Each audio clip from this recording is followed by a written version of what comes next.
पूर्ण रूप से ठीक होने के लिए, चाहे हम किसी भी पद्धति से ठीक हों, होम्योपैथी से ठीक हों, साइड इफेक्ट नहीं होने चाहिए, होम्योपैथी से ठीक हों, बायोकेमिक से ठीक हों, चाहे घरेलू चिकित्सा से ठीक हों, ये तीनों चीज़ें हम इस वीडियो में बताने जा रहे हैं।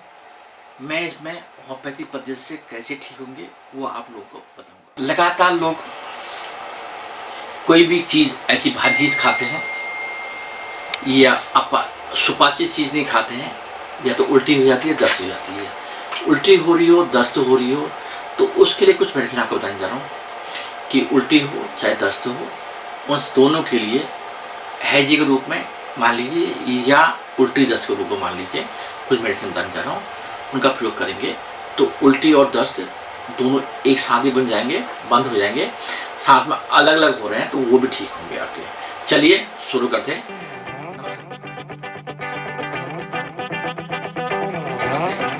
नमस्कार दोस्तों, मैं doctor NC Pandey, Navinchand Pandey, homeopathy पद्धति से समस्या समाधान बनाने की वस्तु हूँ। आज का टॉपिक लेके आया हूँ उल्टी और दस्त। उल्टी और दस्त की कुछ बढ़िया आपको मेडिसिन बताने जा रहा हूँ। सबसे पहली मेडिसिन है कि अगर आप मेडिसिन के साथ साथ में सबसे पहले आप अपने खाने पीने का ध्यान दीजिए। ऐसा खाना खाइए जो सुपाच्य हो, जो आराम से डाइजेस्ट हो जाए। ऐसा खाना नहीं खाएंगे तो उल्टी दस्त होने का खतरा लगातार बन रहेगा। बासी खाना, गर्मी का सीजन आ रहा है तो बासी खाना बिल्कुल न खाएं। हम लोग सोचते हैं फ्रीज में रखा हुआ खाना खाएं तो वहाँ भी कई बार बैक्टीरिया इन्फेक्शन हो जाता है, उसके वजह से भी उल्टी दस्त हो जाता है। कोई भी कीटे सब्जियों में कीड़ा लगा हुआ हो, अन्य कोई चीज़ लगी हो, वो सब चीज़ खाने से भी कई बार उल्टी दस्त हो जाता है। और ज़्यादातर उल्टी दस्त जो है हाई प्रोटीन डाइट से ज़्यादा होता है। ये बात को समझना बहुत जरूरी है। साथ साथ में सबसे पहले आपके मेडिसिन बता रहा हूँ, उल्टी और दस्त एक साथ में हो रहे हैं तो उसके लिए बेस्ट मेडिसिन है ब्रेटम एल्बम। इसकी 3-4 खुराक लेंगे, इससे ज़्यादा नहीं लेंगे। 3-4 खुराक में ठीक हो जाना चाहिए, उससे ज़्यादा नहीं लेंगे। अगर उल्टी हो रही है तो उसके लिए बेस्ट मेडिसिन है एपिका हुआ। इसकी 2 बूंदें दिन भर में 3 से लेकर 6 बार लेंगे, 1-2 दिन में ही बिल्कुल ठीक ठाक हो जाएगा। और साथ में उल्टी जाती हो तो ऐसे में ORS का घोल नहीं लेंगे। अगर दस्त हो रहे हैं तो ऐसे में आप नमक की कमी ना हो तो इसके लिए ORS का घोल ले लीजिए, या घर में ही नमक, चीनी और नींबू मिला के पानी मिला के ले सकते हैं।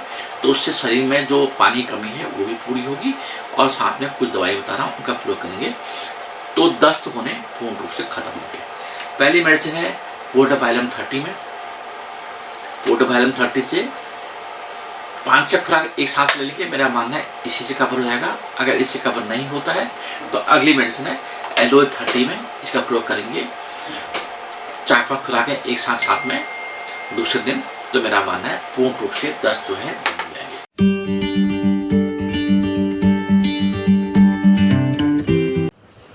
पेचिश होने पर हमको कई परेशानियों का सामना करना पड़ता है, खासकर तब जब हमें कहीं बाहर जाना हो। ये किसी भी उम्र में हो सकती है, बच्चों से लेकर बुजुर्ग तक किसी को भी हो सकती है। बस थोड़ी सी खाने में लापरवाही और नतीजा निकलता है पेचिश और पेट में दर्द। त्योहारों में और शादियों में खाने में लापरवाही बन सकता है पेचिश का कारण। जब भी हम अनियमित ढंग से खाना खाते हैं तो हमारे पाचन तंत्र पर उसका असर पड़ता है। अपच की स्थिति यदि लंबे समय तक रहे तो कब्ज की परेशानी बन जाती है और पतले दस्त लगना शुरू हो जाते हैं। पाचन ठीक ना हो तो मल में चिकनापन आ जाता है, जिसे आव या आम कहते हैं, और थोड़ी थोड़ी मात्रा में बार बार मल निकलता है, जिसे अतिसार कहा जाता है। और इस कारण होता है पेट में दर्द और पेट में मरोड़े उठने लगती हैं। इतना ही नहीं, इसमें बहुत ही तीव्र दर्द होता है जिससे आप कराह भी उठते हैं। आजकल की दिनचर्या में लोग स्वास्थ्य से ज्यादा स्वाद को महत्व देने लगे हैं, जो स्वास्थ्य के लिए बहुत हानिकारक होता जा रहा है।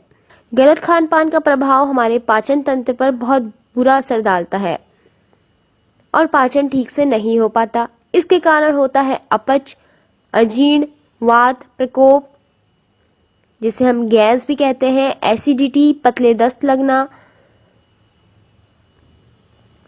खून वाले दस्त, खूनी पेचिश जैसी अनेकों परेशानियां होने लगती हैं और इन्हीं समस्याओं को पेचिश के नाम से जाना जाता है। अनियमित खानपान और पेट में संक्रमण आदि कई अन्य कारणों से पेचिश होती है। बार बार दर्द के साथ आव और खून मिले दस्त होना, हर समय मलत्याग की इच्छा करना या जलन होना पेचिश के लक्षण हैं। आइए जानते हैं पेचिश या डायसेंट्री के लिए कुछ बायोकेमिक दवाएं। सबसे पहली मेडिसिन है फेरमफॉस 3x की 3 गोली सवेरे, 3 गोली दिन में और 3 गोली शाम को लें।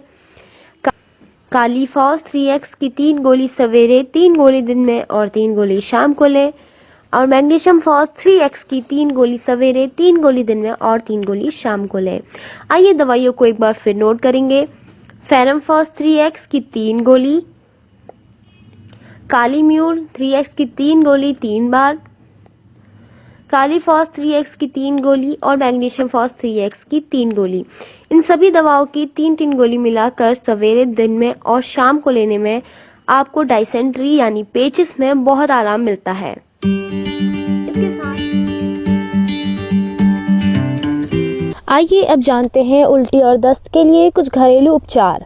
कभी कभी सर्दी या गर्मी लगने, दूषित खानपान से भी उल्टी और दस्त की समस्या हो जाती है, लेकिन कुछ घरेलू उपचारों को आजमाकर आप उल्टी दस्त की समस्या से राहत पा सकते हैं। 1 चम्मच प्याज के रस को पीने से उल्टी में लाभ मिलता है। गर्मियों में यदि बार बार उल्टियाँ आएँ तो बर्फ़ चूसनी चाहिए। नींबू का टुकड़ा काले नमक के साथ अपने मुंह में रखने से आपको उल्टी महसूस नहीं होती है और उल्टी रुक जाती है। 1 गिलास पानी में 1 चम्मच एप्पल का सिरका डालकर पिएं। उल्टी में तुरंत ही आराम मिलता है। पित्त की उल्टी होने पर शहद और दालचीनी मिलाकर चाटें। सौंफ और जीरे को बराबर मात्रा में मिलाकर भूनकर पीस लें। इसे आधा चम्मच पानी के साथ दिन में 3 से 4 बार लें। ऐसा करने से आपको दस्त से फ़ायदा मिलता है।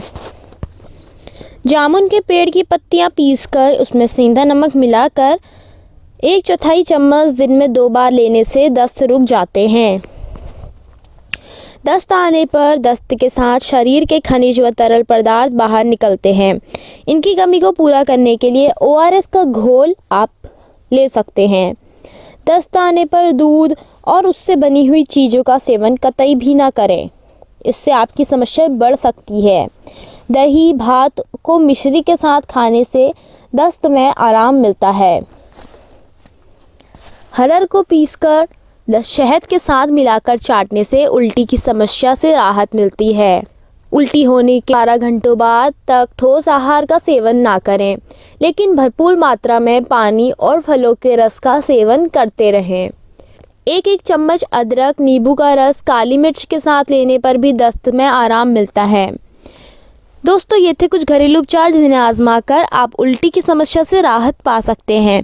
इसके साथ ही आप बायोकेमिक और होम्योपैथिक की चिकित्सा अपना सकते हैं। समस्या ज़्यादा होने पर किसी नज़दीकी होम्योपैथिक डॉक्टर से संपर्क करें।